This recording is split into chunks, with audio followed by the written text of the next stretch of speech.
Alright, welcome back to the SuperCoach Nuff channel. In this video, we're looking at the round 22 review. And as you can see, a bit of a flat week for us with 1,188, mostly down to our choice of captain. And obviously our season rank has taken quite a hit too. So we were knocking on the door of the top 2,000. We've dropped 750 spots and we're struggling to stay in the top 3K. So if we have a look at the team and how they went, so Harry Grant, thanks Colonel, 2 out of 3. I don't want to think about the third one though. So Harry Grant, obviously a massive game for him on Friday night, I believe it was, with the 149. Him and Jerome Hughes tore the Eels to absolute shreds. So, it was a great result having him. Reid Marnie got us at 50 on the weekend. So, a bit of a bounce back. Obviously, it does have a high break even this week and all, but given the low amount of trades we've got, I think that's fine. The Bulldogs definitely trending in the right direction now they've got all their stars back. Payne Haas with the 62 and Joey Tarpany with the 67. So, if we can get 60 from our front rowers week on week, we will absolutely take that. Dave Fafita with an 88. Jermaine Hopgood turned up 104. And Clyde Matangi with the 65. So, decent returns there from our second rowers. Nikora, 56. And I guess what was a well-beaten Shark side again. Tohu Harris obviously on the bye. And Dan Russell was our trade-in, so we downgraded Harry Edwards to bring in Russell to free up a bit more money to make our other trade. And he did all right with a 44, so I didn't see if he played the full 80. But, could be a useful player for us in the last few weeks. After that is where it starts to go a bit sideways. So Nico Hines was our captain, and he had a bit of an epic fail with a 22. And he has dropped about 100k in cash, I think. I haven't looked at anything yet. 95k, that stings a bit. What's the break even now? I wonder. 153. That's not ideal either. SJ is obviously on the bye this week, so we'll get him back this week, which will be fantastic. Kalen Ponga, 122. And I guess, I just reflected on or just mentioned the head-to-head. My opponent VC'd Ponga, and that was in the end, I guess, what got him over the line. I think it was only 15 points or something in it when I looked just before lockout. Before the score updates and all round 23, whatever you call it, opened up. So, yeah, that hurt a bit, but, it's fine. We're still in the game.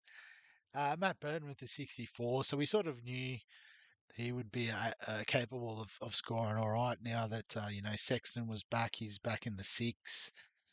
Billy Kikau outside of him, that sort of thing. So that's fine. Greg Marzu with 69 scored a try. So, he continues doing his thing. Joey Manu with the 18. So a bit flat there. Trying to think. Oh, the Roosters play the Broncos. That's right. So, yeah, I guess, the two Roosters players didn't really help us out much this week. Ruben Garrick with the 55, that's okay. Kiraz with the 67, doing the business. Jermaine Osako with 49 on our bench, so I think that was almost the right call. Obviously, we could have swapped in with Teddy. So Latrell was our main target this week. He brought in 74, which was fine. But then when you consider that we brought him in for Blake Wilson, who actually outscored him with a 90, and then also the fact that meant we kept Hines instead of trading Cleary, and that cost us about another 100 points. So, so obviously if we'd gone that way, that would have been a lot better. But this time the call didn't come off. But 74 is fine for Latrell. We'll take that. And Teddy with the 34. Just I guess I don't know what happened there. I didn't see the game on Thursday night and didn't really look at the replay or anything. But essentially we'll just chalk that up to a bad week. So That's how the team's looking. The obvious trade, and we should be able to do it given we've got 60k in the bank, is Hines out and Cleary in.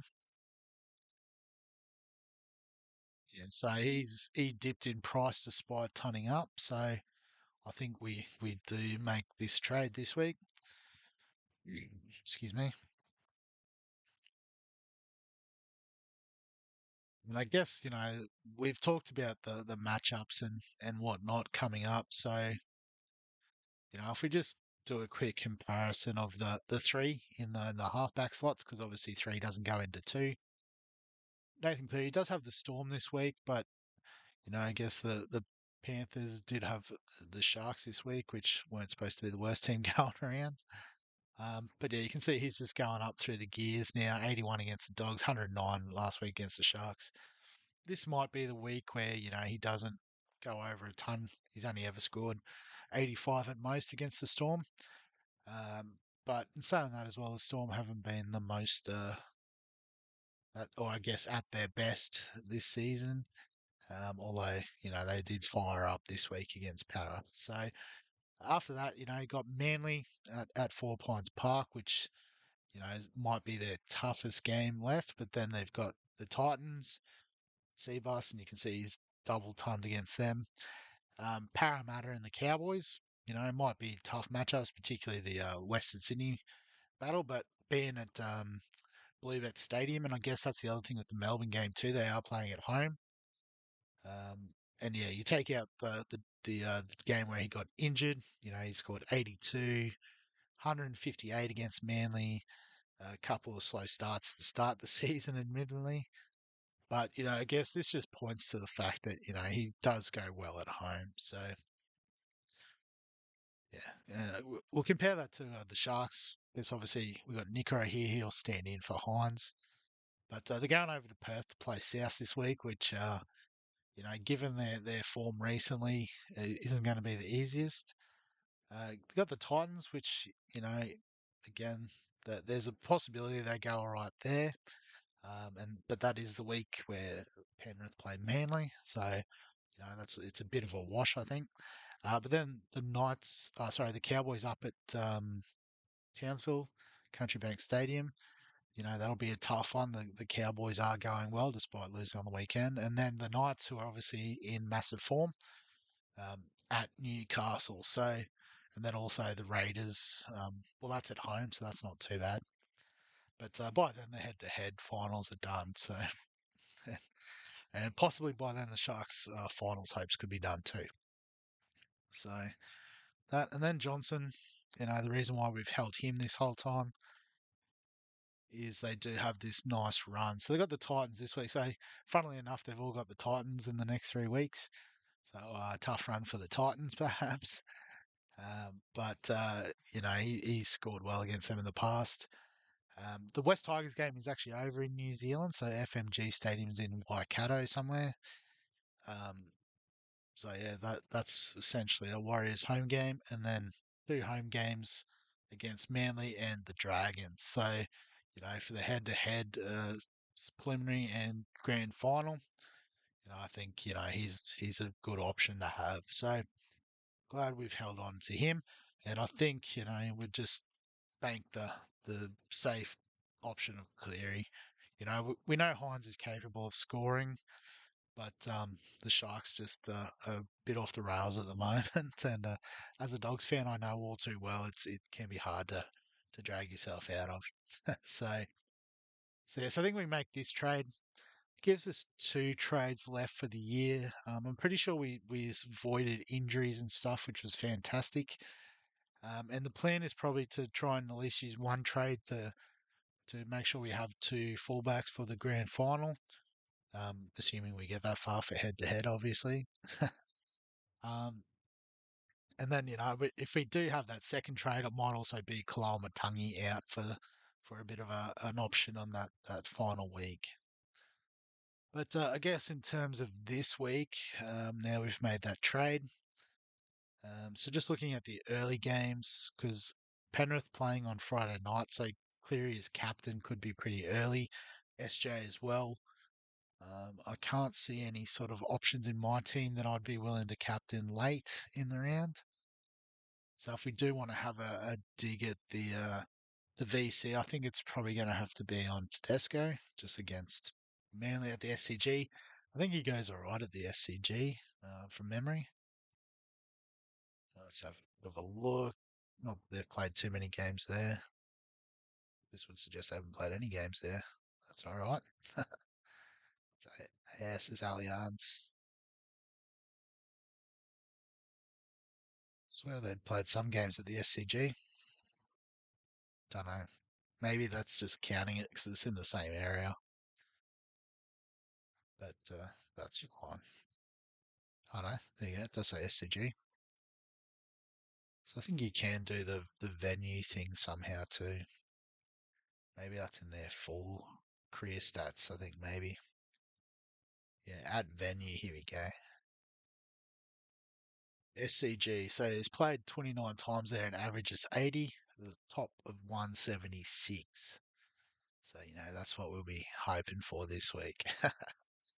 But other than that, we've got, I guess, the three Dogs players, which are essentially just going to become the three Warriors players, I believe. Marnie out, Tohu in. So we get Tino back next week, which is nice.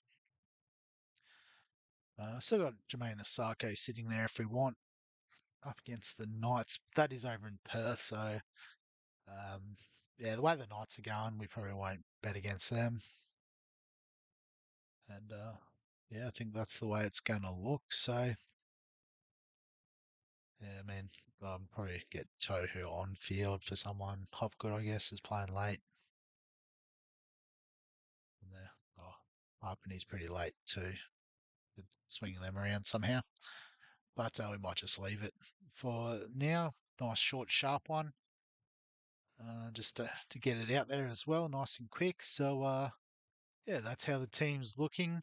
If you've got any comments, feel free to put them in the chat below. If you enjoy the content, remember to like the video, subscribe to the channel. We are now up over 80 subscribers, which is absolutely mind-blowing for myself. So thanks to everyone for that. And particularly, we're starting to provide some summer content around EPL and NFL fantasy. So we're going to keep the good times going this year, and particularly when you're running low on trades, it is good to have something else just to play around with. So other than that, thank you very much for watching as always, and I'll catch you in the next one.